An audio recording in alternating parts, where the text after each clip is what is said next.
In the meantime, the Nishada chief reigned in and eminencies, and lifting his arms, exclaimed, Bharata, my lord, look at those huge and the noble trees of the Pakara, the Kidron-leaved Indian fig tree, Jammu, the plum, black plum, mango, and tamla, in the midst of which stands out the beautiful and the steady banyan, which is so charming to behold.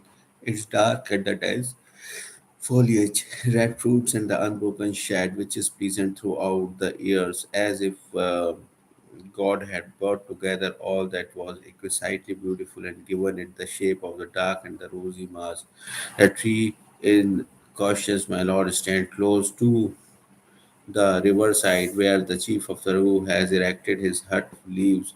In front of it, you will find a variety of charming basil shrubs plants, here by Sita, there by Lakshmana. And in the shade of the banyan tree, there is a lovely altar raised by Sita with her own lotus hands seated whereon the all-wise Sita and the Rama listen every day in the midst of the crowd of the hermit to all kinds of story and legends from the Agmas, Tantras, Vedas and Puranas. The moment Bharta heard the word of his friend Guha and saw the trees, tears rushed to his eyes. The two brothers Bharta and Shatrugna made obeisance as they proceeded.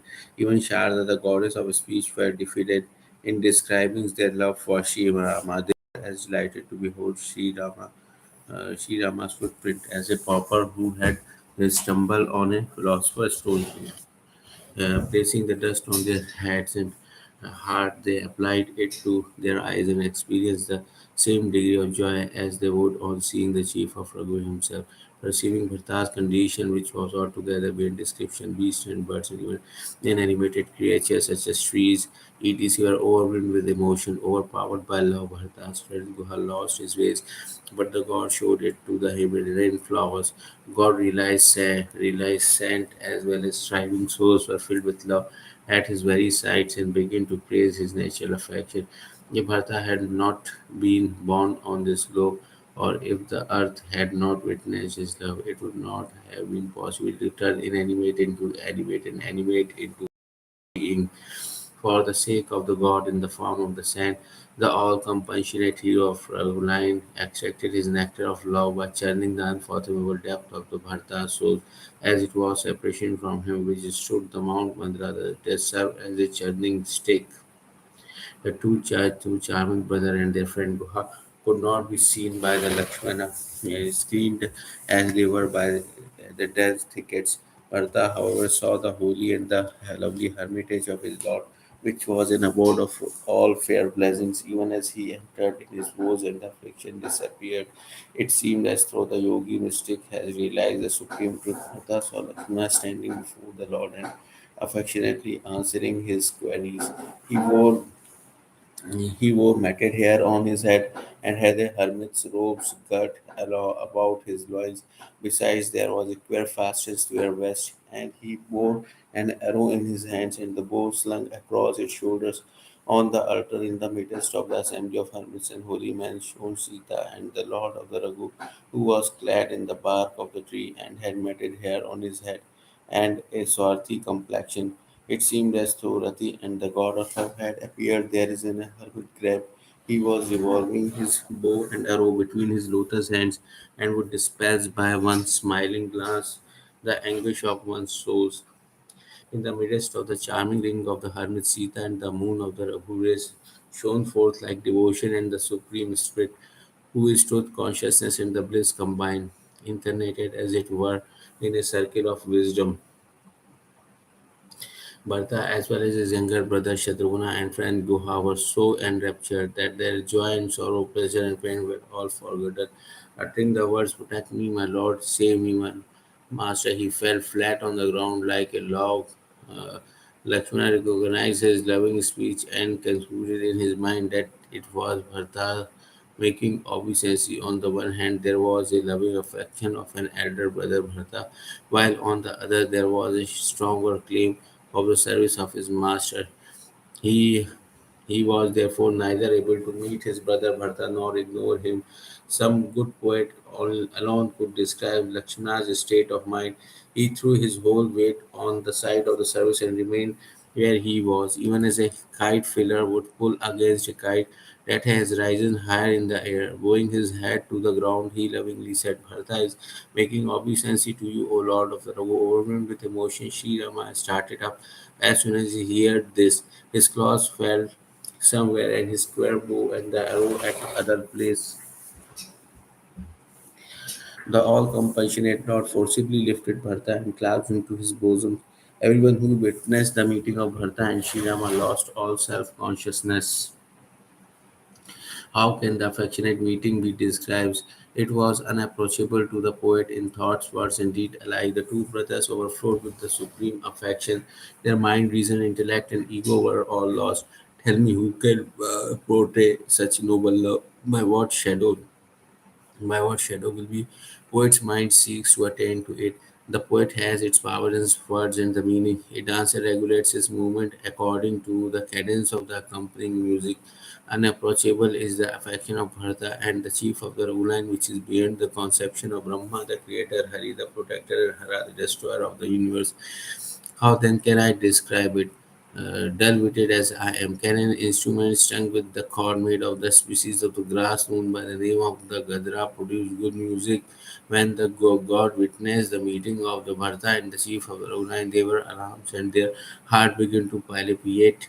The dull fellow were disillusionized only when their preceptor, the Sikh Brahmans, admonished them, and now they rained flowers and gave shouts of applauses. After fondly embracing Ripu Sudna Shatrugna, Sri Rama met the Nishada chief. Even so, with profuse love, Bharata embraced Lakshmana while the latter was greeting him. Likewise, Lakshmana eagerly met his younger brother Shatrugna and next clasped the Nishada chief to his bosom. Then the two brothers Bharata and Shatrugna greeted the host of hermits and were delighted to receive blessings to their liking. In the rapture of love, Bharata and his younger brother Shatrugna placed on his head to the dust of the Sita's lotus figure made obeisance to her again and again, while she lifted them each time and stroking their head with her lotus hands, made them sit down. Sita blessed them in her heart. She was so overwhelmed with love that she lost all consciousness of her body. When they found Sita propitious in every way, they become free from anxiety and the imaginary fear of their heart were gone. No one uttered a word nor asked any questions. The mind was so full of love that it had stopped its activity. Presently, the Nishada chief collected himself and bowing his head, submitted with joined palm. Stricken with grief due to separation from you, my lord. All your mothers, the people of the city, servants, generals, and ministers, all have come all along with the Lord of Sage Vashishta. When the ocean of amiability Sri Rama learned that his preceptor had come, he left Ripudamana Shatrugna by Sita's side and all merciful proceeded at once with quick steps. A champion of virtue and self-possessed that he was. On seeing the Guru, both the Lord and his younger brother Lakshmana were overwhelmed with him affection and protested himself on the ground. The chief of the Sikh, however, ran and clasped them to his bosom. He received them with a heart overflowing with love, thrilling all over with emotions, and mentioning his name. The Nishada chief too fell protest on the ground as a respectable distance. The Sikh, however, forcibly embraced him as a friend of the Sri Rama. It seemed as though he has lifted up the love in person on the ground. Devotion to the Lord of Prabhu is the root of all choice blessing. In these words of the praises, the God in heaven rained flowers. There is no one so utterly vile as this man, and who is so great as Vashishta in this world. Yet on seeing him, the king of Sikhs embraced him with the greater joy than he did Lakshmana. Such is the palpable glory and effect of adoring Sita's Lord. Sri Rama, the all compassionate and all wise Lord, found all the people restless, and therefore, meeting the wish of everyone according to the sentiments he cherished in his heart, he and his younger brother met them all in the instance and relieved their distress and terrible agony. This was no great achievement for Sri Rama. The sun would as well as cast its reflection in millions of jars full of water simultaneously. All decisions made the Nishada chief with the heart overflowing with love and praised his good fortune. Sri Rama found all his mother's was as stricken with grief as the row of the tender creepers that had been smitten by frost.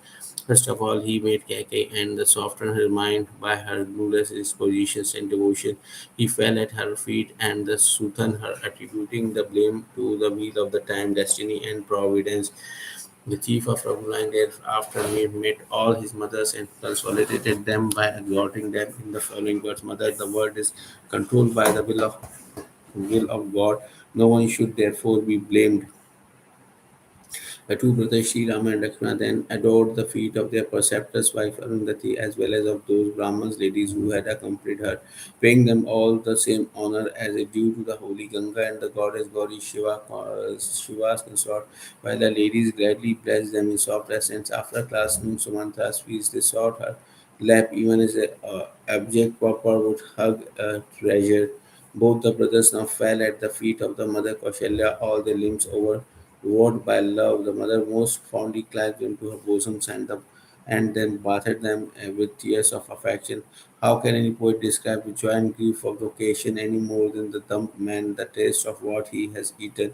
After meeting their mothers, the Lord of Ragu and his younger brother requested their guru to accompany them, and on receiving the six commands, the citizens encamped themselves wherever they saw a suitable sites and water close by, taking with them a few chosen people, that is, the Brahmins, the ministers, the queen mothers, and the preceptor Bharata, Lakshmana, and the Lord of who proceeded to the holy hermitage.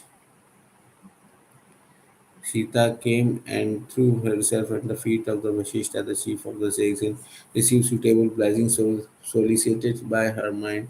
The affectionate manner in which she met the Guru's wife Arundhati and the wives of the other hermits was beyond description. Adoring the feet of all, one by one Sita received blessings dear to her heart. When Sita saw all her mother-in-law in tender, Sita closed her eyes and she shrank. They appeared to her like so many female swans fallen into the hands of some follower. What has a mischievous providence done? She said to herself. They too were so distressed when they gazed on Sita. We must be wear all the that fate imposed on us as they throw Jinka's daughter then looked courage in her heart and with her dark lotus eyes filled with tears she approached and embraced all her mother-in-laws. Earth was enveloped in pathos at the moment. Throwing herself at the feet of all, severally Sita greeted them with the utmost love. Overwhelmed with emotions, they blessed her in their heart. May you continue to enjoy a happy wifehood. Finding Sita and all the queen's mothers shake with emotions, the wise guru bade them all sit down, declaring the nature of the world to be illusionary. The Lord of Sage gave them some discourse on spiritual matters. He then announced the king's departure to the heaven, and the Lord of Raghu was deeply pained to hear of it, thinking the king had died on account of love for him. The firmest of the firm was much agitated, hearing the unpalatable news, which was cruel as a thunderbolt. Lakshmana, Sita, and all the queen broke out into lamentations. Nay, the whole assembly was so stricken with grief as though the king had died that very day. The chief of the Sikhs then comforted Sri Rama, who with all those present there bathed in the sacred streams. The Lord fastens that day, abstaining even from water, and even though persuaded by the Sikhs, none else took a drop of water either. At daybreak, the Lord reverently and devoutly did all that the Sikhs bade the delighter of Raghu do. Having performed his father's obsequies as prescribed in the Vedas, the Lord, who was the sun as it were, to the darkness of sins become pure again. The Lord, whose name itself is a fire to the cotton of sins, and whose very thought is the root of all choice, blessings, attaining purity, even as the heavenly stream is consecrated by invoking into in other sacred water. Such is the verdict of the holy man when 2 days elapsed after the purification. She affectionately said to the Guru, "My Lord, all the people are so distressed, living as they do, as the bulbs, roots, fruits, and the water alone.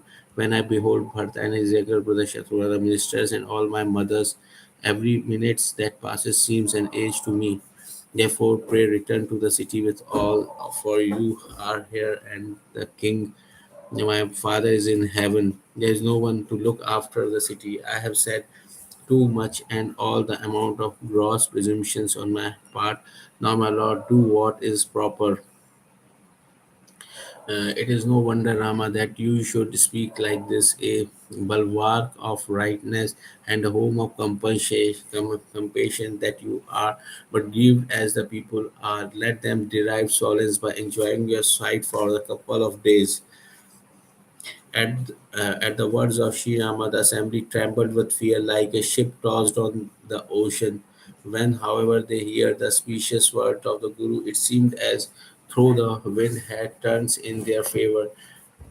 Thrice in a day, in the morning, at noon, and the evening, they bathed in the holy Payasni river, the very sight of which wiped out host of the sins, ever feasting their eyes of the Sri Rama, the incarnation of the blessedness, and gladly protesting themselves before him again and again.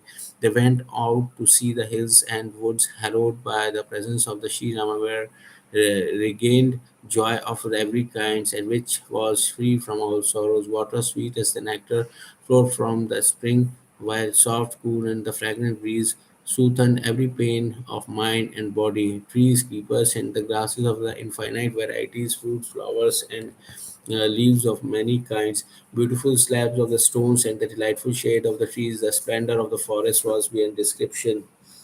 Lotus adorns the lakes, waterfalls cooled, and the bees hummed, while birds and the beasts of the various colors roamed about in the forest free from animosities.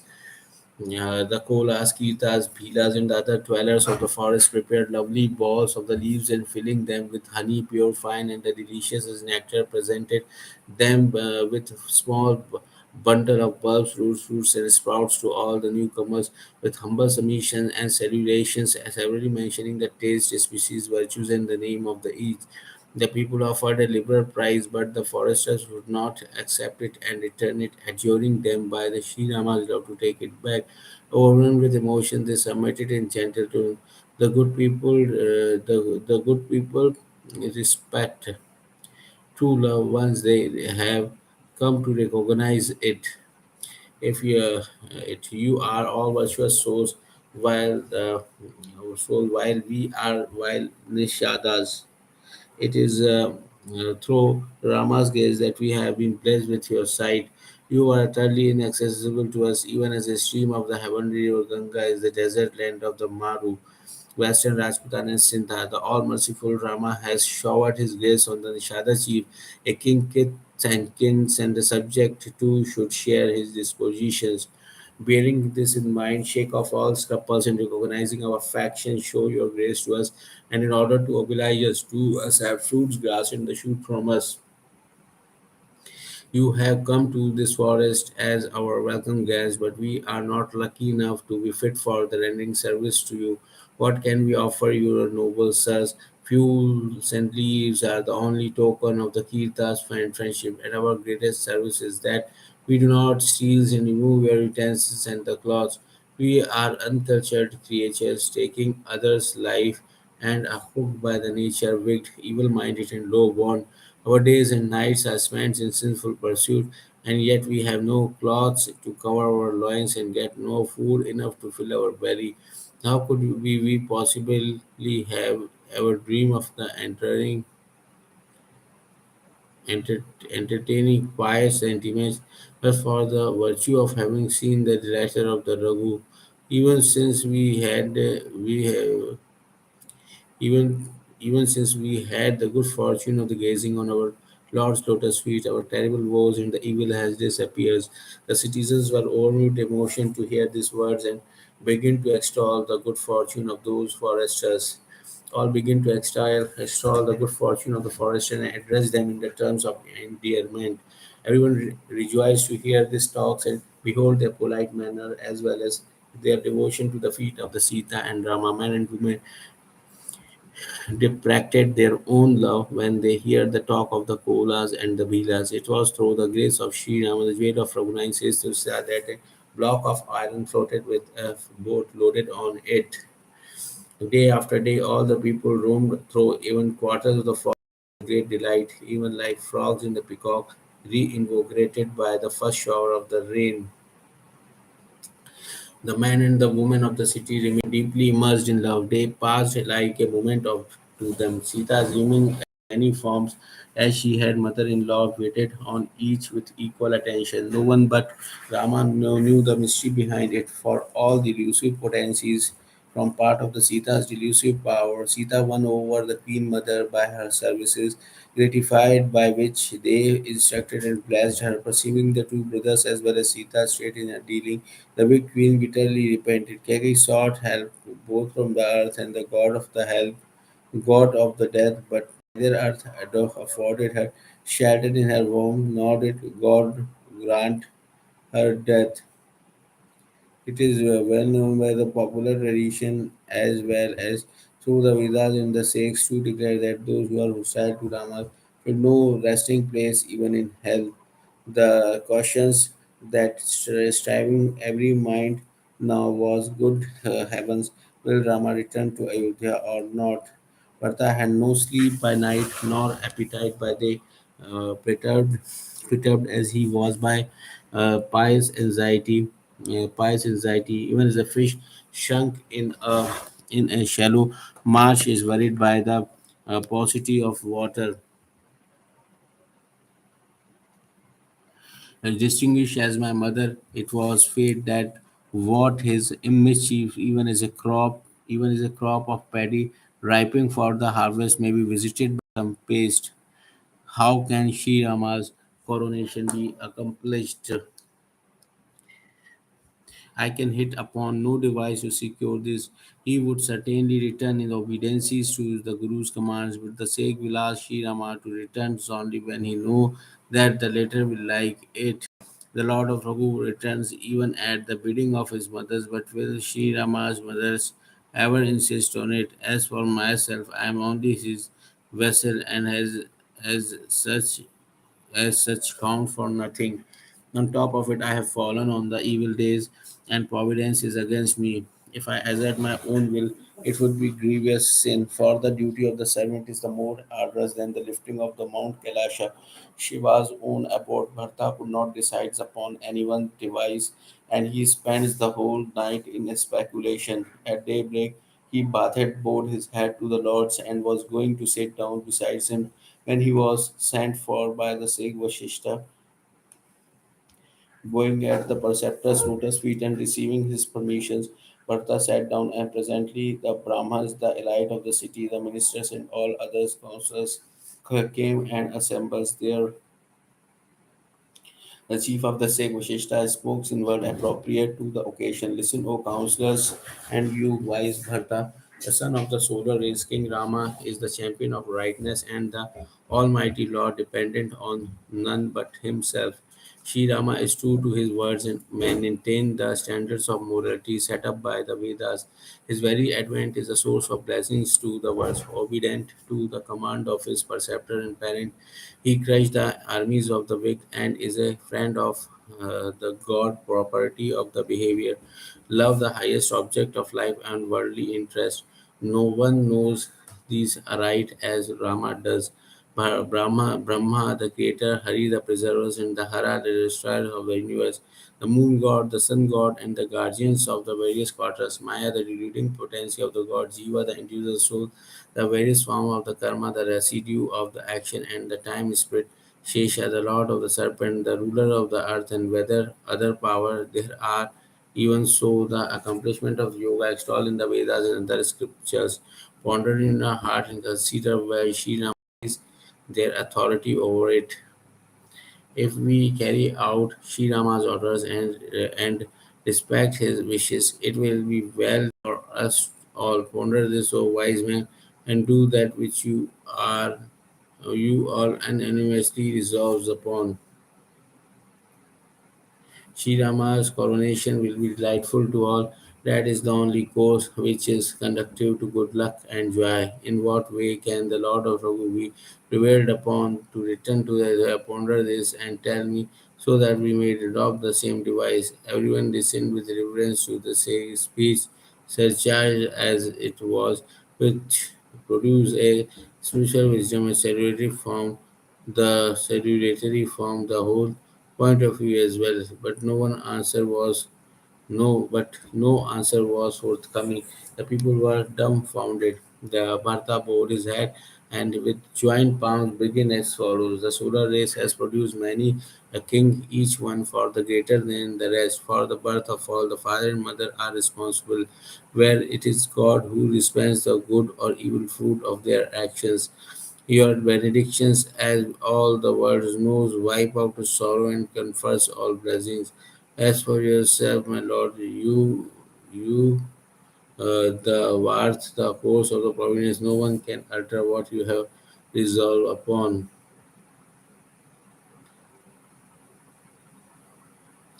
And yet you ask advice of me at this juncture. All this is my misfortune. The Guru's heart overflowed with love when he heard these affectionate words. What you have said is no doubt true, my child, but it is all due to the Sri Rama's grace. He who is hostile to Rama can never dream of the success. I hesitate to tell you one thing. The wise forego one half when they find the whole is peril. You two brothers, Shatruna and the yourself retired to the woods, while Lakshmana, Sita, and the Lord of Raghus may be sent back. The two brothers Bharata and Shatrugna rejoiced to hear these agreeable words. Their whole frame was filled with excess of joy. They were pleased at hearts, and a glow irritated their body as though King Dasharatha had come to the life again and Rama had been crowned king. The people thought they would gain much while their loss would be comparatively small. The queen mothers, however, all wept because the joy and sorrow matched each other's. By obeying the Guru's commands, Bharata observes one would attain the fruit of gratifying all the creatures of the world. I will stay all my life in the forest. I conceive no great happiness than this. Rama and Sita have access to all hearts, while you are omniscient and the wise. If what you say is true, then implement your words, my lord. Hearing Bharta's words and seeing his love, the sage as well as the whole assemblies were transported out of themselves. Bharta's dead glory resembles the oceans, and the sage wit stood on the brick like a helpless woman who longed to cross it and sought many a device but was unable to find a boat, ship, or raft. Who as then can glorify Bharta? Can the ocean be contained in the shell of the small pool? The sage was pleased with the Bharta in his heart. The whole assembly, therefore, he came to Sri Rama. The Lord made obeisance and offered him a seat of the honor, and receiving the sage's permissions, all sat down. The great sage then spoke is well considered as phrase appropriate to the time, place, and circumstances. Listen, Rama, you are the omniscient and the wise, and the storehouse of the piety, prudence, virtue, and knowledge. You dwell in the heart of the all and know our good and evil intentions. Tell us therefore the way in which the citizens, your mothers and the Bharat too may be benefited. The afflicted never speaks with forethought. A gambler sees his own game. On hearing the sage word, the Lord of Raghu replied, my Lord, the remedy lies in your own hand. Everyone will be benefited by meeting your wishes, carrying out your behest, and gladly acclaim them. In the first place, whatever orders and instructions are given to me, I will reverently carry them out. Then, my Lord, whoever receives any order from you, will fully devote himself to your service, said the sage. What you have said, Rama, is true, but Bharata's love has robbed me for my wits. That is why I say again and again, my judgment has been enthralled by Bharata's devotions. To my mind, Shiva, be my witness. Whatever you do with due deference to Bharata's wishes will be all for good. Listen with attention to Bharta's humble submissions and then think over it again, shifting the worldly point of view and the conclusion of the holy man as well as the political ethos and the Vedas. Do what they enjoin upon you. Srirama was particularly delighted at the heart to see the Guru's affection to the Bhartas, knowing Bharta to be the champion of virtue and his servants in thoughts, words, and deeds. He spoke words that were sweet, soft, and delightful and harmonized with the Guru's commands. My Lord, I swear by you as well as by the feet of my fathers that in the whole world there has been No brother like Bharata. Those who are devoted to the lotus feet of their preceptors are highly blessed from the point of view of the world as well as in the Vedas, and who can extol Bharata's good fortune for whom you cherish such love. Knowing him to be the younger brother, my mind recoils when I proceed to praise him to his face. Of course, it will be the conductive to our good to do what he suggested. Having said to Sri Ramas kept silent, the Sikhs now said to the Bharata, shaking off all scruples, my dearest child, tell you, dear brother, who is an ocean of the kindness, what is there in your heart? When Bharata heard the Sikh's words and came to know what was in Sri Rama's mind, he was satisfied that both of the preceptor and master were exceedingly propitious to him. At the same time, he realized that the entire responsibility had been thrown on his own shoulder. He was therefore unable to speak a word and become thoughtful. With his body thrilling all over, he stood in the assemblies and tears of love gushed forth from his lotus eyes. The Lord of Saints has already said what I had to say. Beyond that, I have nothing to submit. I know the disposition of my master, who is never angry even with the offender. To me, he has been particularly kind and affectionate.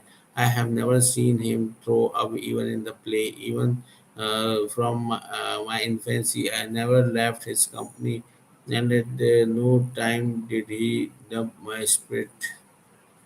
I realized in my heart the benevolent ways of the Lord who would have me win a game even though I have lost it. Overcome by the fact and modesty, I too never opened my lips before him, and my eyes that have been thirsting through love for his sight have not been set it to this day. But fate could not bear to see me treated with fondness. In this disgrace of my wild mothers, God created a cleft between us. It does not behove me today to say even this, for who has come to recognize the goods and innocence on the basis of his own estimations, to entertain the thought that my mother is weak while I am virtuous and upright is itself tantamount to a millions of evil practices. Can an ear of the cordo plants yield good rice, and can a dark bivalves shall produce a pearl? Not a thing of blame attached to anyone, even in a dream. My ill luck is unfathomable like the ocean. In vain did I torment it by mothers by taunting her without estimating the consequences of my own sins. I have mentally surveyed all possible avenues but feel frustrated. There is only one hope of my salvation. Your holiness is my preceptor, while Sita and Rama are my masters. From this, I presume that all will be well in the end. In the concourse of the holy man, in the presence of my preceptor and master, and in this holy place, I speak in good faith, whether there is any love in my heart or it is all simulations, and whether what I say is true or false is known to the sage as well as to the Lord of Raghu. The whole world will bear witness on the one hand to the king's having died as a result of his uncompromising love, and to my mother's evil intents on the others. The queen's mothers are in such a distress that one cannot bear to look at them, while the man and the woman of the cities are burning with deep agony. I have heard and realized that I am the root of all troubles and have accordingly endures all sufferings. To crown all, when I heard that clad in hermit's robes and accompanied by Lakshman and Sita, the Lord of Raghu proceeded to the woods on foot and without shoes. Good God Shankara be my witness. I survives even that below. On top of it, when I witnessed the Nishada's love, my heart, which is harder than adamant, refused to break. And now I have seen all with my own eyes, and so long as I live, I live. My stupid soul will subject me to all kind of the suffering. What shall I say to the Rama, Lakshmana, Sita, and those sides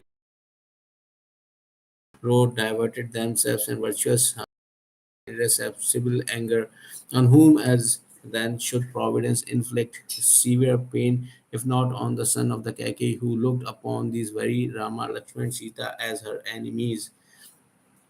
On hearing the excellent and the most impassionate speech of the Bharata, which was full of agony and love, humility and prudence, everybody was sprung in the sorrow, and the assembly became sad as if a bed of the lotuses was smitten by frost. The enlightened said comforted Bharata by narrating old legends of the various kinds, and the delighter of the Raghu, who was veritable moon to the daily lives, were his spokesword, which were meet and proper. You feel humiliated in spirits for nothing, dear brother. Know that the destiny of the soul lies in the hands of the God. To my mind, men of holy reputation is all these wares of creation and belonging to the past, present, and future. I are Pyjamas before you, my darling.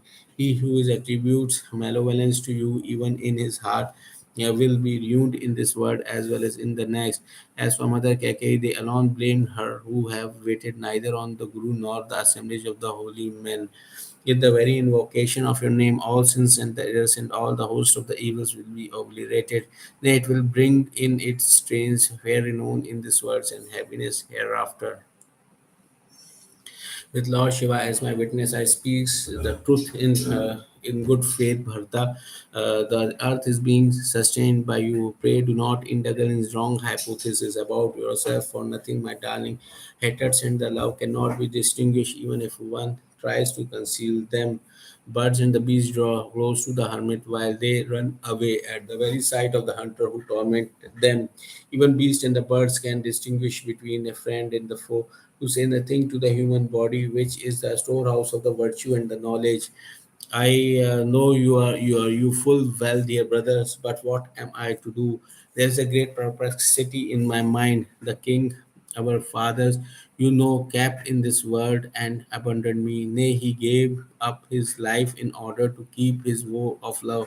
I feel perturbed in my mind if I proceed to violate his words, and my scruples of your account is even greater. On top of it, my preceptors has given this is command to me. In any case, I am prepared to do precisely what you suggest. With a cheerful heart and shaking of all scruples. Tell me what to do, and I will accomplish it this very day. The assembly rejoiced to hear these words of the Sri Rama, the chief of the Renu, who was ever true to his word.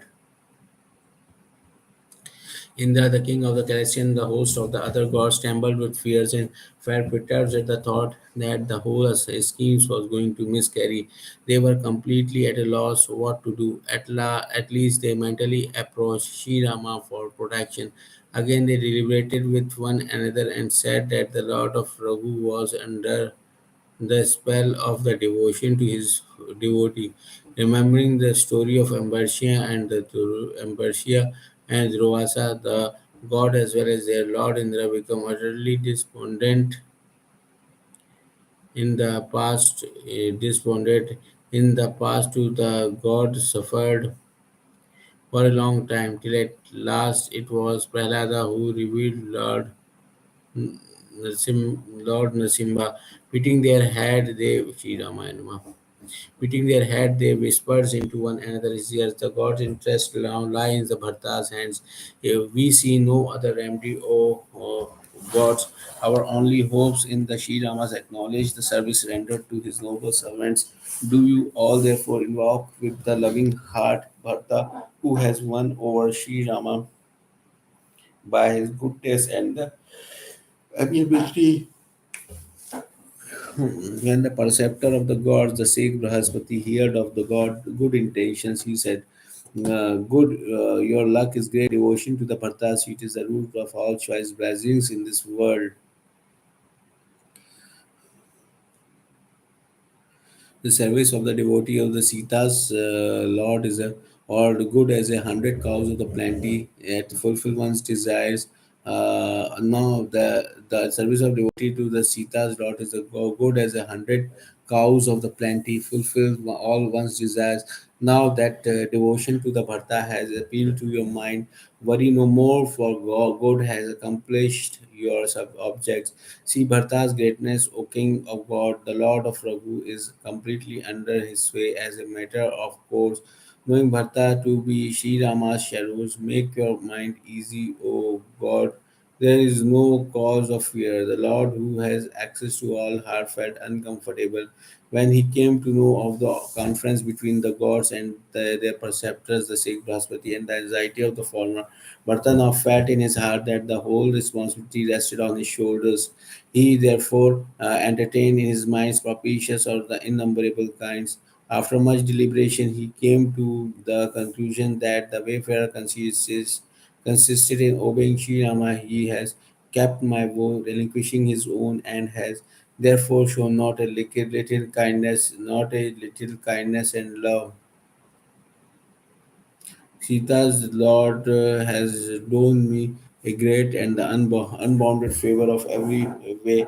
Then bowing his head and joining his lotus hands, Bharata said, what shall I say or put into our mouth, my Lord, on ocean of the compassion and the knower of all hearts that you are? Now that my Guru is pleased and my Master yourself propitious, the torment which was the creation of my full mind is over. I was obsessed with the imaginary fears and my anxiety had no foundation,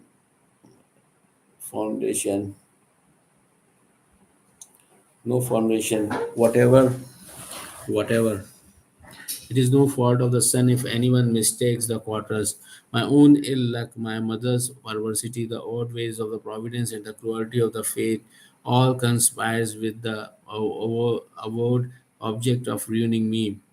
And you came to my rescues by rendering your vows of the protecting your devotee, a protector of the suppliant that you are. This is, however, no novel procedure for you. It is well known to the world as well as the Vedas and is an open secret. It is the if the whole world is hostile and you alone are kindly disposed, my Lord, tell me through whose goodness it not through yours can one's good be accomplished? My Lord, you are the same disposition as the tree of the paradise. It is neither for nor against anyone. Should anyone approach the trees of the paradise, recognizing it as such, it very shed relieves all anxiety. All and everyone in the world obtain the desired objects on the mere asking, be a prince or the pauper, good or bad. Should anyone approach the tree of the paradise, recognizing it as is, it will shed relieves all anxiety, and everyone in this world obtain the desired object on the mere asking, be he a prince or the pauper, good or bad. Since I have found my gurus and my master yourself affectionate to me in every way, my unrest is gone and I have no doubt left in my mind. Now, O mind of the compassion, take steps to see that you do not feel preterse for the sake of your servant. A servant who seeks his own gain by placing his master in an embarrassing situation is a mean minded fellow. A servant will gain only if he serves his master, renouncing all his personal comforts and the greeds. If, my lord, you return to Ayodhya, everyone will be gainer. And if we obey your orders, we shall gain in millions of ways. Obedience to your constitutes the highest gain, both materially and spiritually. Nay, it is the consummations of the all meritorious acts and the ornaments of all good desires. My Lord, listen to the request of minds and then do as you deem fit. I have brought with me duly arranged all the requisites for the coronation ceremony. Kindly have it brought into the kindly have it brought into use, my lord, if it is so pleases you. Send me into exile with my younger brother Shatrugna and let everybody feel secure under your protection, or else send back both the younger brother Lakshmana and Shatrugna and let me accompany you, my lord. Or as a third alternative, we three brothers may remain in the forest while Sita and the yourselves may return to the Ayodhya. Do that, O ocean of the mercy, which may please your heart, my lord. You have thrown the whole burden on me, my lord master, but I have no ethical sides nor any idea of the religions. I am acquitted by the self-interest in whatever I say. A man is distressed, loses his sense. Shame herself would be ashamed to look at the servant who evades compliances with an order given by his masters. Even though I am such an unfathomable ocean of faults, my master yourself out of affection for me, praise me as a noble soul. Now, a merciful one, I will submit to that propositions which will swear my lord and awkward situations, swearing by my Lord's feet, I tell you in good faith that this is the only way to ensure the happiness of the world. Each one of us with divinity carry out the order that the Lord may be pleased to give me a cheerful heart and without reserves, and all injustice and imbroglio will end. The god rejoiced to hear Bharta's clueless speech and the acclaiming him in the words, Well done. They rained down flowers. The people of the Ayodhya fared much puzzles, while the ascetics and the forester were greatly delighted. The Lord of Raghu, who was very considerate by nature, kept mum, and observing his silence, the whole assembly felt perturbed. That very moment, messengers from the king Janka's arrival, when the Sikh Vashishta heard of it, he sent for them promptly. After making obeisance, they looked at the Sri Rama and were much grieved to behold his attire, which resembled that the hermit. The chief of the Sikh Vashishta made inquiries from the messengers. Tell me if all is well with King Videhas Jankas. The noble messengers felt abashed to hear this. They bowed their head to the ground and replied with joint palm, Your loving inquiries itself, O Lord, has proved conducive to our good, holy sir. Otherwise, our welfare, O Lord, passed away with the king of Kaushala, whose death has left the whole world, particularly Mithila, Jinka's capital, and Ayodhya, was masterless. On hearing of the demise of the king Dasharatha, the lord of Ayodhya, the people of the Janakpura were all made with grief. No one would saw King Videhas at that time took his name Videha to have any truth behind it. When the king heard the queen's Kakei's wickedness, he was an nonplussed as a serpent without his gem. Prince Bharata, crowned king and the chief of the Raghu, Sri Rama exiled into the woods. The news caused deep agony to the heart of the Mithila's lord. The king called together a council of the wise ministers and wise men and the minister and said, Tell me after careful deliberation what ought to be done now. But realizing the condition at Ayodhya and the difficulties in either case, nobody gave any definite opinion whether he should go or stay at home. The king now collected himself and after calm reflection dispatched four clever spies to Ayodhya with the following instruction: ascertain whether Bharta's means well or ill and come back at once without being recognized. The species went to the Ayodhya and having ascertained Bharta's ways and seen his doing, they proceeded back to Tri- Tirahuta Mithila the moment the latter left for Chitrakuta. The spices of their arrival gave an account in Janka's court of the Bharta's doing at as best as they could.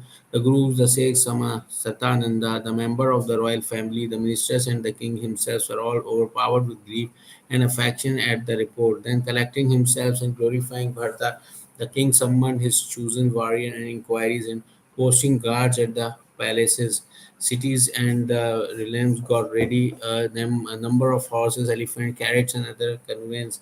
After ascertaining as a species of the 48 minutes, he started at once and did not halt on the way. Having bathed the Prayaga this very morning, he has already left the place. And when the whole party began to cross the Yamuna, they dispatched us ahead the opening news, Holy Sir.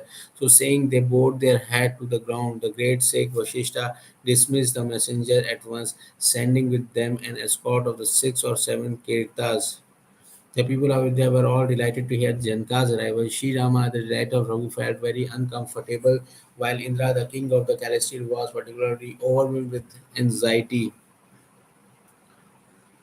The benevolence Kakis was writhing with remorse. To whom should she speak out her mind, and whom could she blame? The people, on the other hand, rejoiced to think that their stay was ensured to some days more. In this way, that day too was spent. The next morning, everyone proceeded to the bath, and after their ablutions, the man and the woman worshipped Lord Ganesha, Goddess Gauri, Shiva's consorts, Bhagwan Shiva and the slayer of the demon Tripura, and the sun god, the dispeller of the darkness. Again, they reverence the feet of the Bhagwan Vishnu, the lord of the Lakshmi, and prayed. The men raising their joint palm, the women beholding out the skirt of their garment. May Sri Rama, our king, and Sita, Janka's daughter, our queen, may our capital Ayodhya be glorious, repeopled with the various communities and grow to be the very culmination of joy. And may Sri Rama install Bharata as a crown prince, bathing all the nectar of their bliss. Let everyone, O Lord, reap the reward of their existence in this world.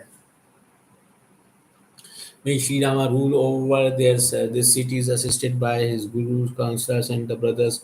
And may we die in the Yuddha with Sri Rama as still our king. This was what everyone asked in prayers. Hearing the affectionate words of the citizens, even enlightened sage talks despairingly of the yogas, asceticism, and the dissipation.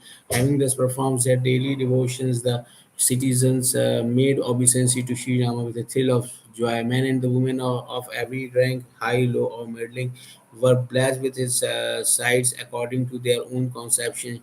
Sri Rama scrupulously honored all, and everyone praised the storehouse of the compassion in the following words.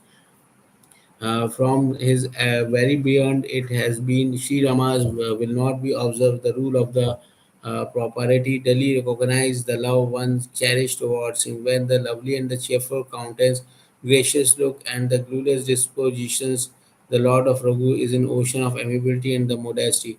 Thus, recounting the virtues of Sri Rama, they were all overwhelmed with emotions and began to extol their good fortune. There are few people in this world as meritorious as we, whom Sri Rama recognized as his own.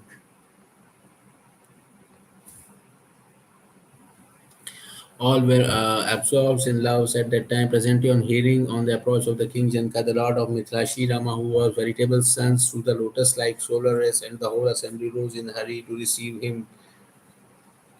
The Lord of Raghu led the way, accompanied by his younger brother, the minister Sumantra, and the Guru Vashishta and the citizens. The moment the Lord of Janka is in great hill of the Kamat Tovananta, he made obeisance to it and dismounted from his car. Seized as they were with the longing and eagerness to see Sri Rama, none of the party felt at least twile of the hardship of the journey, for their mind was with the chief of the Raghus and with his Janka's daughter, and when the mind is elsewhere, who will feel the intoxicated with love? When the two parties drew near and saw one another, they were overwhelmed with love and began to exchange greetings with due respect.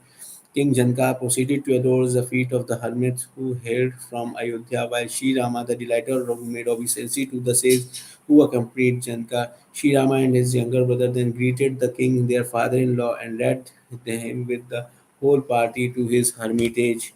Sri Rama's hermitage was an ocean, as it were, overflowing with the sacred water of the quietest, where the host that accompanied Janka was, as it were, a river of the pathos, which is the lord of the Raghu, was now conducting the ocean of his hermitage. The rivers flooded the bank of the wisdom and dissipation and was joined in its course by the tributary streams and rivulets in the form of the sorrowful utterance. Sigh and the lamentation severally represented the waves and the mind. What uprooted the stones, stout trees of fortitude standing on its bank. It has deep sorrow for its swift current, while fear and the delusion constitutes its numberless eddies in the whirlpool.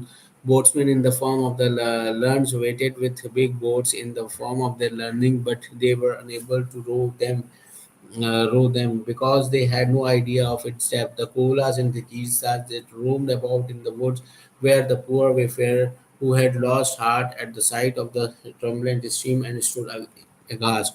When the stream joined the ocean of the hermitage, the latter too surged up as it were with emotions. The two royal hosts were so excited with grief that they had no sense, fortitude, or shame left. Extolling King Dasharatha's comeliness of the form, goodness, and amiability, they all wept and were plunged into an ocean of woe.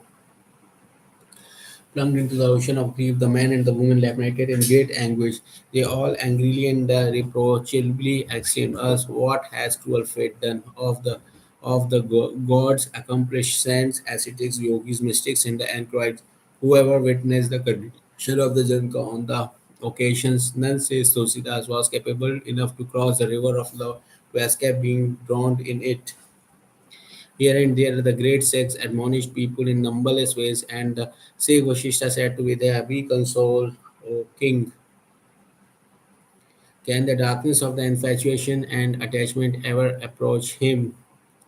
King Jankas, the son of the whole wisdom, drive away the night of the metamorphosis and the rays of the metemphysiosis and the physicosis and the metium physicosis and the rays of the whose speech delights the lotus like says that he too was sprung in the grief shows the triumph of the affection he bore for his daughter Sita and the Lord Sri Rama. According to the Vedas, there are three types of the embodied soul, human being in this world: the sensual, the seekers, and the wise who have attained perfections in the form of the God realization. Of all those has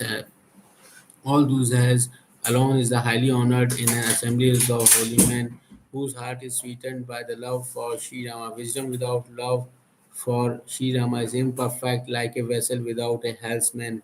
The sage Vashishta admonished King Vidya has many ways, and now all the people bathed at the ghat associated with the name of the Sri Rama, who generally bathed and said his prayers there. All the men and the women were so overwhelmed with the grief that the day passed without anyone taking a drop of water. Even the cattle birds in deer remained without food, so say nothing of the Sri Rama near and the dear ones. At daybreak, both King Janka, the lord of enemies, and Sri Rama, the lord of Raghus, bathed with all their retunes and sat under the banyan tree, sad at heart and wasted his body. Sad at heart and wasted means what do wasted his body. Wasted in body. Wasted means used to expand careless or no purpose, carelessly or no purposely. Wasted means carelessly. Carelessly means wasted. Carelessly means wasted. Carelessly means wasted his body. Uh, wasted and sad at heart. Like Sinka sad at heart and wasted his body. The Brahmins who hailed from the king Dasharatha castle Ayodhya, as well as those who came from the king Janka's capital Mita, even so Vashishta, the preceptor of the solar race, and Satananda, the family priest of the king Janka, who had explored the way to worldly prosperity as well as the path leading to blessedness, gave discourse containing rightness, ethics, discretion, and discriminations. The sage was Shiva Mitra, the descendants of the Kaushika, eloquently admonished the entire assembly with many a reference of the ancient legends till the Lord of Raghu said to him, "Everyone, my lord, has remained without water since yesterday." Said the sage, "What is the Lord of Raghu says is quite reasonable. It is already past noon. Even today, perceiving what was in the mind of the sage Vishwamitra, the king Trihahuda Mitra replied, "It will not be the proper to take serious here." The king reasonably replied, "Please is all." And having received the sage permission, they proceeded to perform their midday ablutions. At the moment arrived the people of the forest with large quantities of the fruits, blossoms, leaves, and roots of the various kinds loaded in their panniers. By the grace of the Shriram, the hill, yielding the object of one's desires and dispels one's sorrow by their very sides. The lake, streams, woods, and the other parts of the land overflowed as it were with joy and the love. The trees and the creepers were all laden with fruits in the bosom, while birds and the bees made malicious, melodious concerns. The forest was bursting with joy at the time. A cool, soft, and the fragrant breeze delighted everyone. The loveliness of the forest was past all telling. It seemed as if the earth herself was showing her hospitality to the King Janka. In the meantime, all the citizens finished their ablutions and receiving the permission of the Sri Rama King Janka and the Sheikh Vashisha, they filled with love as they were selected suitable trees for them for their encampment, while leaves, fruits, and the bulbs of the every description, pure, lovely, and the delicious as ambrosia, were sent to the all the basket full with due courtesy by the Vashishta Shri Rama's preceptors, and having worshipped the mains, the gods, the visitors, and the gurus, they begin to partake of this holy repast.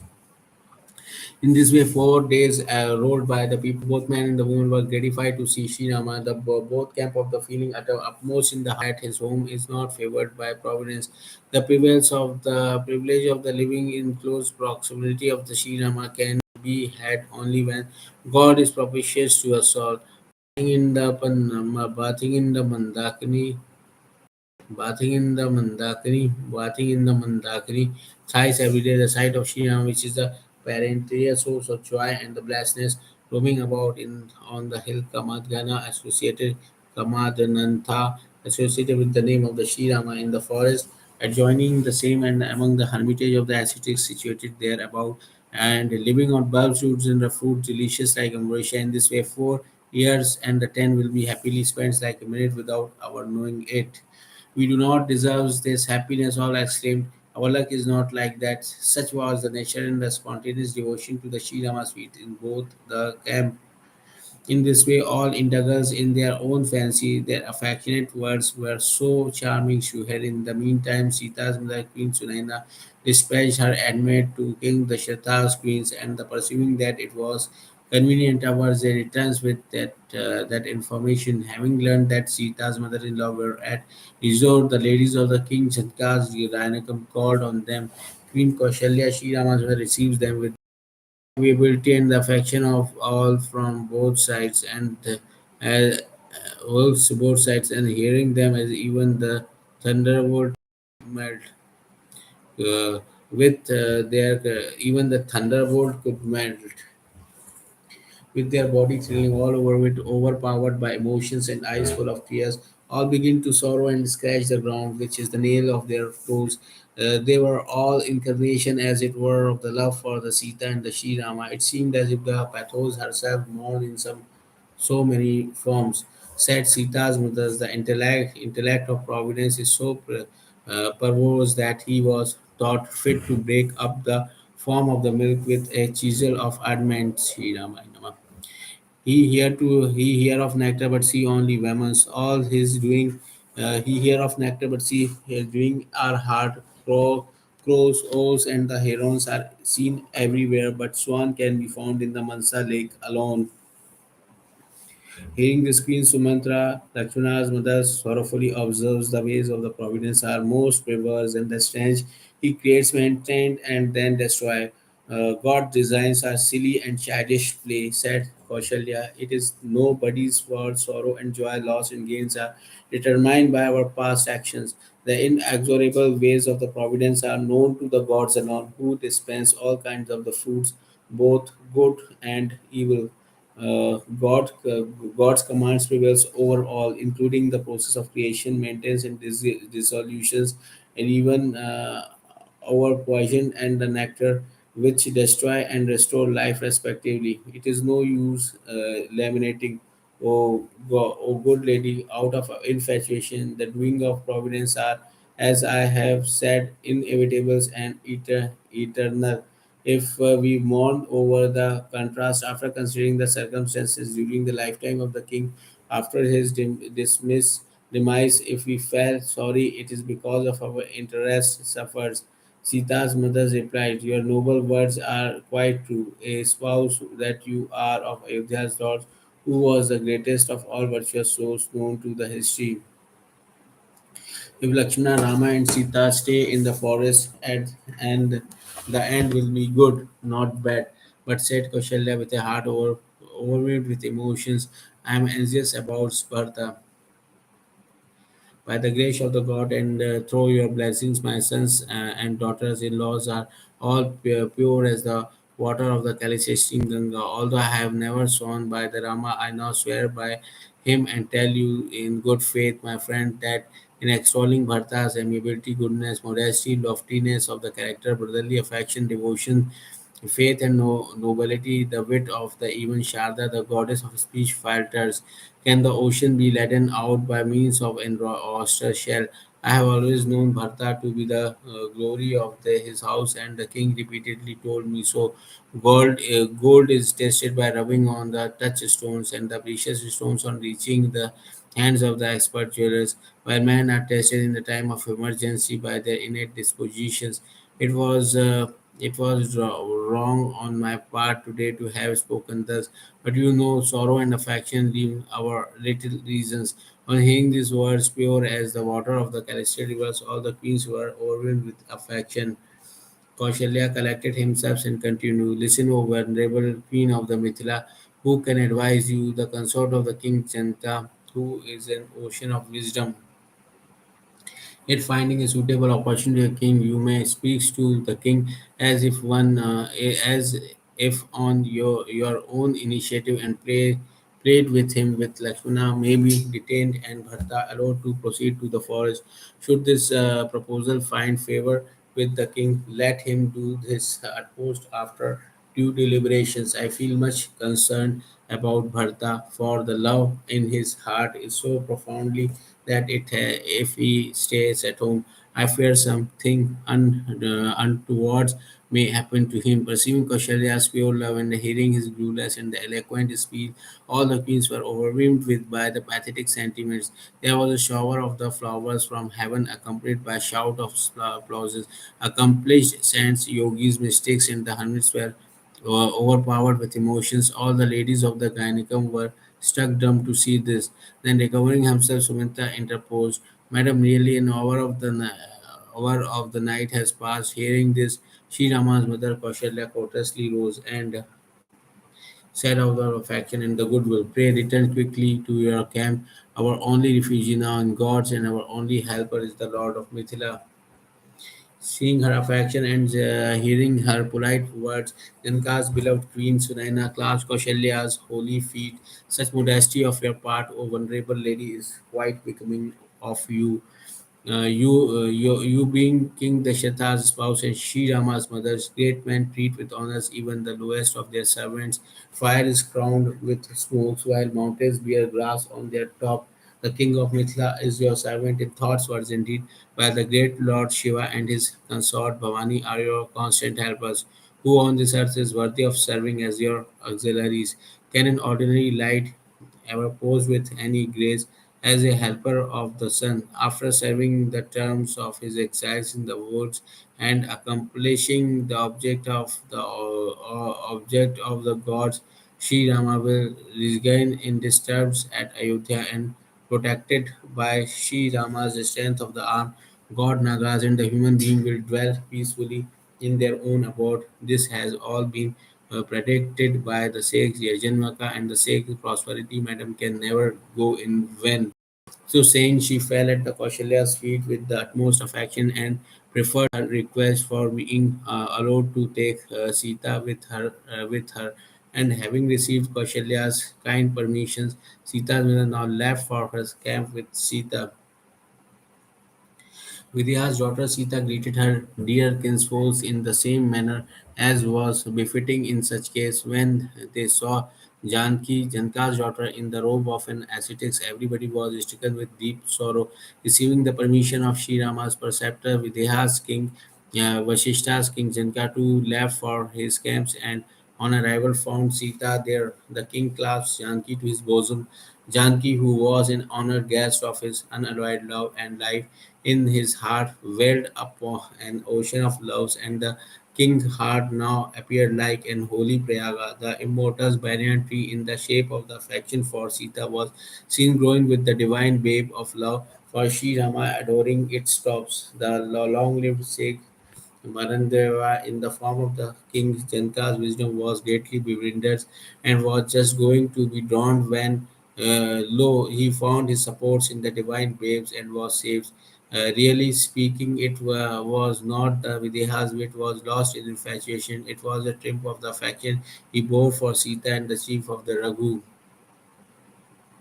Uh, Overcome by the affection of his parents, Sita was too deeply moved to control herself, but realizing the awkward movement and her noble duty, Earth daughter recovered herself. When King Janka beheld Sita in the robes of the hermit, he was overwhelmed with love, and was gratified. Daughter, you have brought sanity to both the houses. That is my house and the house of your husband.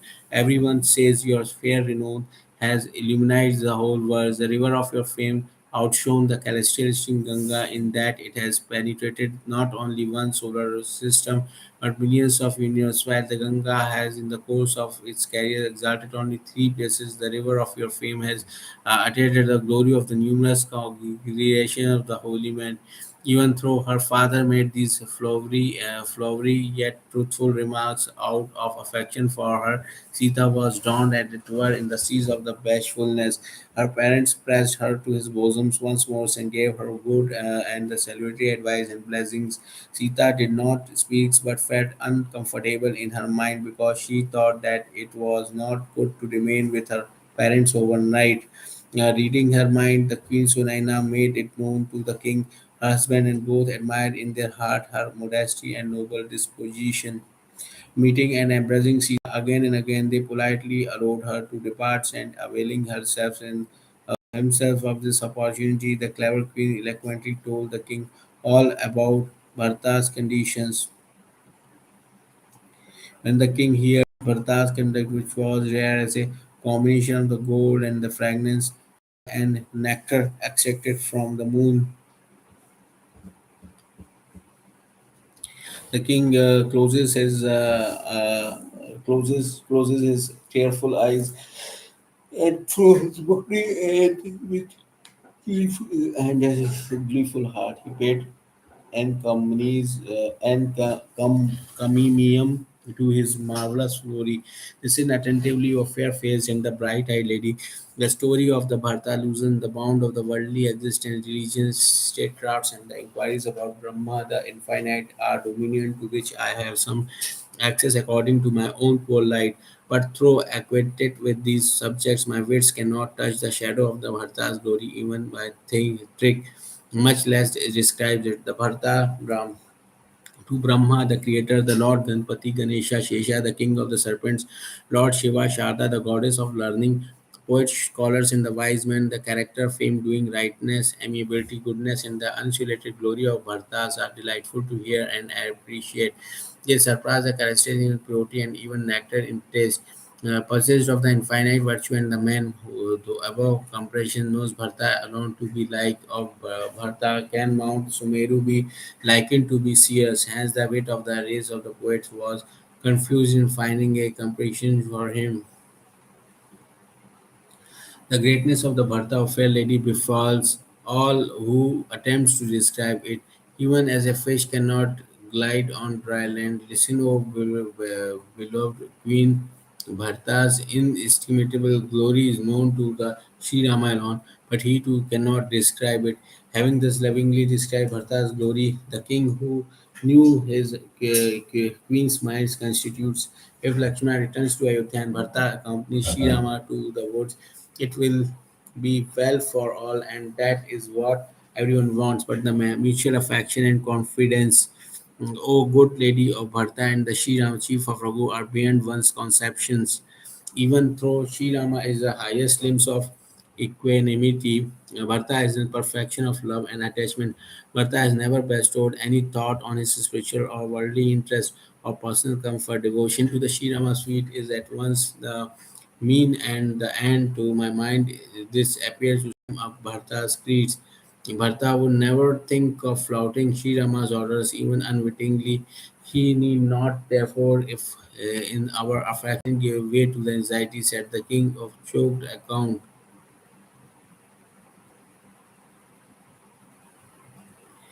As the king and queen Janka and the Sunaina were thus fondly recounting the virtues of Sriram and Bharata, the night passed like an instant. At daybreak, both the royal camp awoke and after finishing their ablution proceeded to the worship God.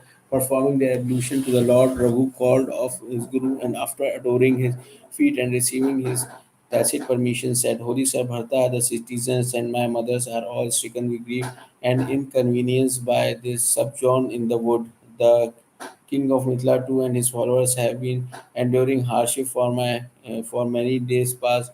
Therefore, my lord, do what is advisable under the circumstances. The under the circumstances. The welfare of all lies Srirama in your hands. So saying Srirama felt much embraced, and the Sheikh was thrifty with joy when he saw the amiability and the kind dispositions Without you, Rama, all amenities of life are like hell to both the royal camps. Rama, you are the life of life, the soul of soul, and joy of joy. Those who like to be their home away from you, my child, are under the influence of the adverse fate.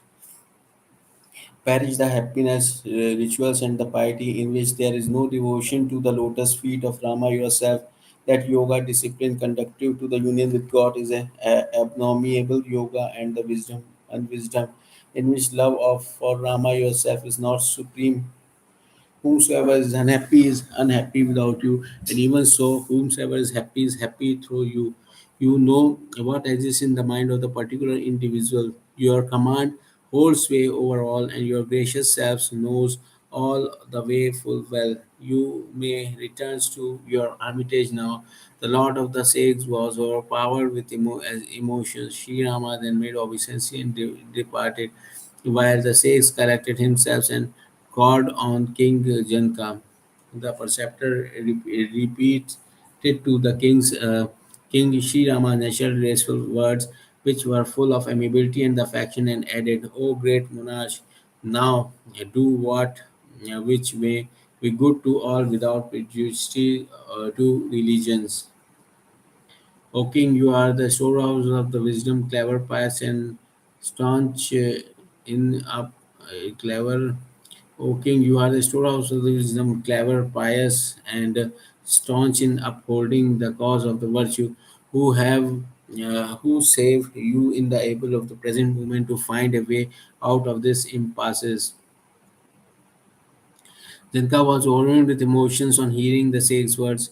His wisdom and discretion themselves shrunk away from him. When they saw his conditions faint with love, he reasons to himself, I have not done well in coming over to this place. King Dasharatha no doubt told Sri Rama to proceed to the woods, but at the same time he demonstrated the love he bore towards his beloved son. As for ourselves, we shall now send him from the forest to another from the forest to another forest to another Sri Ramayana. Then God was overwhelmed with emotion to hear the sage's words. His wisdom and discretion themselves shrunk away from him when they saw the condition. Faint with love, he reasons to himself, I have not done well in coming over to this place. King Dasharatha no doubt told Sri Rama to proceed to the wood. But at the same time, he demonstrated the love he bore towards his beloved son.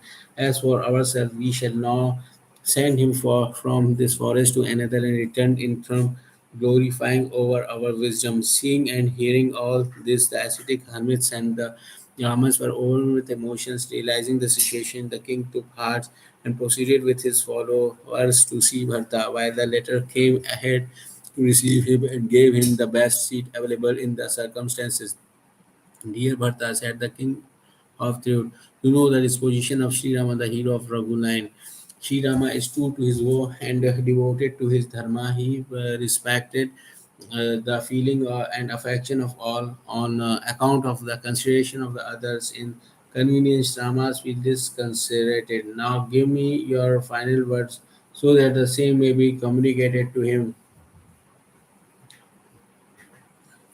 When Bharata heard these words, a thrill ran through his body and his eyes filled with tears, imposing a great restraint upon himself, said, My lord, you are dear and worthy of respects to me as my own father, and as regards my family preceptor, the sage Vashishta, my own parents are not so benevolent to me as he. Here is an assembly of sages like Kaushika, Vishwamitra, as well as ministers, and today you too, an ocean of wisdom, are parents of our midst. Know me to be the mere child and the obedient servants, and the instruct me accordingly, my master, to think that you should seek my advice in the assembly of the wise men and at this holy place. Yet, if I keep my mouth, I shall be considered black of heart, and if I speak on this occasion, it will be sheer madness on my part. Nevertheless, I have the impudence to say something. Therefore, Shiraman. Therefore, pray forgive me, Father, knowing that the providence is against me. It is fully recognized in the Tantras, Vedas, and Puranas, and all the world knows that the duty of the servant is the heart. Indeed, duty of the to the master is incompatible with selfishness. Hatred is blind, and love is not discreet. Hatred is blind, hatred is blind, and love is not discreet. There is not hatred is blind, hatred is blind, hatred is blind, hatred is blind, hatred is blind, hatred is blind, hatred is blind, and love is not discreet, and love is not hatred is blind, and love is not discreet, love is not discreet, love is not discreet.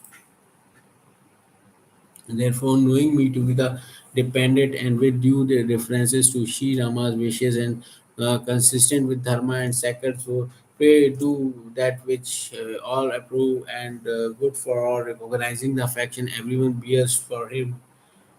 On hearing Bharta's words and observing his dispositions, King Janta and his followers applauded him, easily intelligible yet incomprehensible, soft and the sweet yet hard, pregnant with a vast meaning, through too concise his mysterious speech was as befitting as a reflection of one's face seen in the mirror, which cannot be grasped even though the mirror be held in one's own hand. King Jinka Bharta, the sage Vashishta, and the whole assembly called on the Sri Rama, who relights the gods even as the moon brings the lilies.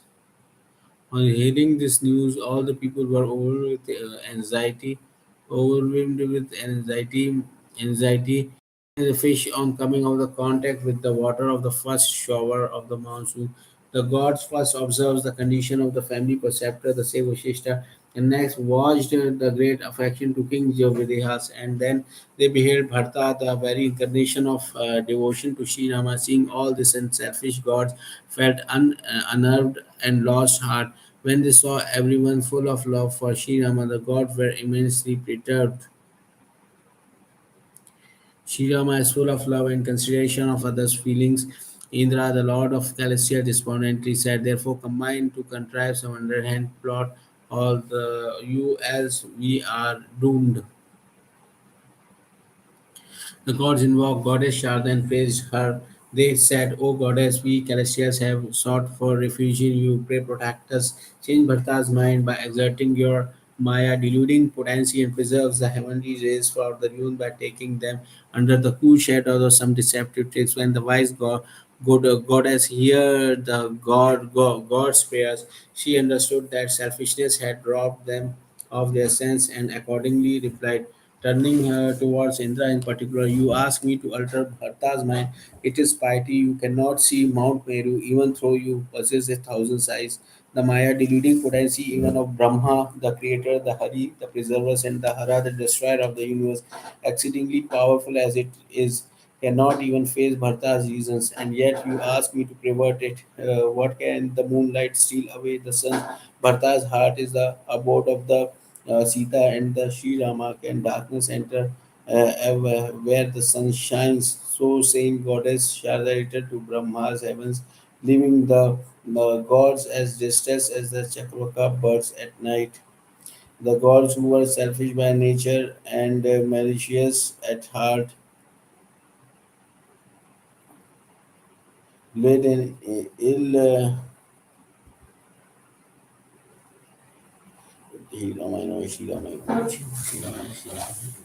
the gods who were selfish by nature and malicious at heart laid on ill-conceived plots and weaving a powerful net of deceptive artifice set up a wave of the fear, confusion, ennui, and vexation. The state of being annoyed, frustrated, or worried. The state of being annoyed, frustrated, or worried is called the vexation. The state of being annoyed, frustrated, or worried is called the vexation. The state of being annoyed, frustrated, or worried is called the vexation. The state of being annoyed, frustrated, or worried is called the vexation. The state of being annoyed, frustrated, or worried is called the frustration. It's called the vexation, a feeling of listless and the dissatisfaction. The feeling of dissatisfaction is called the ennui. A feeling of dissatisfaction is called the ennui. A feeling of dissatisfaction arising from lack of occupation or excitement is called the ennui. A feeling of listlessness of dissatisfaction arising from lack of occupation or excitement is called the ennui. A feeling of listlessness and the dissatisfaction arising from the lack of occupation and excitement is called the ennui. Fear, confusion, ennui, and vexations. Fear, confusion, genuine lack of occupation, and the genuine lack of occupation, the feeling of dissatisfaction, a feeling of dissatisfaction, lack of occupation and excitement, lack of occupation and excitement. The feeling of dissatisfaction, lack of occupation or excitement is called the Indian and vexation among the people of the Ayodhya. Having started the mischief, the Lord of Celestial throw within himself that the success, vexation, a feeling of vexation among the people, vexation means vexation means the state of being annoyed, frustrated, and worried. Annoyed, frustrated, and worried. The state of being annoyed, frustrated, and worried. Genuine confusion, annoyed, frustrated, and worried. The state of being annoyed, frustrated, and worried. Annoyed, frustrated, and worried. Annoyed, frustrated, and worried. Annoyed means the feeling of feeling listlessness and dissatisfaction. A feeling of this listlessness and dissatisfaction, annoyed and worried.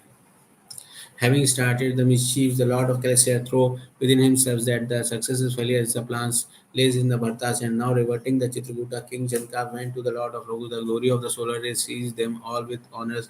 The priest of the Raghu line then spoke words which were appropriate to the occasion, as well as the assembly in which he spoke and consistent with rightness. He reproduced the conversation that had been placed between King Janka and the Bharta, and also repeats the charming speech of the Bharta. Dear Rama, he said, whatever order you give, all should obey. This is my proposal. Hearing this, the Lord of Raghuvich joined palm and in gentle accents spoke words which were true and ruleless. In the presence of yourselves and the Lord of Mithila, it will be altogether unseemly on my part to say anything. Whatever order may be given by you and by the king of the Mithila, everyone, I swear by yourself, will positively go to it. On hearing Bharta's, Sri Rama's oath, the sage Vashishta and the king Jankas, as well as the whole assembly, were embarrassed. All fixed their eyes on Bharta as though one could make any answer. When Bharata saw the assembly confused, Sri Rama's brothers exercised great self-restraint, realizing the unfavorable situation. He controlled his emotions even as the Charmon Sega has arrested the growth of the Vindhya range. The demon Hiranyash in the form of grief had carried away the globe in the shape of the assembly of weights, which was the source of entire creation in this world of the host of virtue. When the gigantic bore of the Bharta's discretions, playful uh, discreet discretions, Sri Rama. When Bharata saw the assembly confused, Sri Rama's brothers exercised great self-restraint and realizing the unfavorable situation, he controlled his emotions even as a Jarmon Segarisya has arrested the growth of the Vindhya range. The demon Hiranyaksh in the form of the grief had carried away the globe in the shape of the assembly of the fate, which was the resource of the entire creations in the form of the host of virtue. When the gigantic boar of the Bharta discretions playful delivers the same in no time. Bharta bowed his head and joined his palms before all and thus prayed to Sri Rama. King Janka, his preceptor, and other holy men present there. With my jubilant lips, I am going to make a harsh statement. Kindly forgive my today, the most unbecoming act of mine. He who invokes in his heart the charming goddess Visharta, who came from the master lake of his mind to his lotus-like mouth. Bharta's speech, which was full of pure wisdom, piety, and prudence, resembled a lovely pageant. It possessed the virtue of the sifting goodness from the evil. Bharta saw with the eyes of his wisdom that the assembly was faint with love. He therefore made obeisance to all, and invoking Sita and Lord of Ravi spoke as follows. O Lord, you are the Father, Mother, Friend, Preceptor, Master, the object of my adorations, my greatest benefactors, and my inner controller. May you are the ruleless and the kind pardon, the storehouse of the amiability, the protector of the suppliant, all knowing, clever, all powerful, the befriender of those who take refuge in you, act to appreciate merit and drive away vice and sins. You are the only master like my Lord, while I am unique in disloyalty to my master.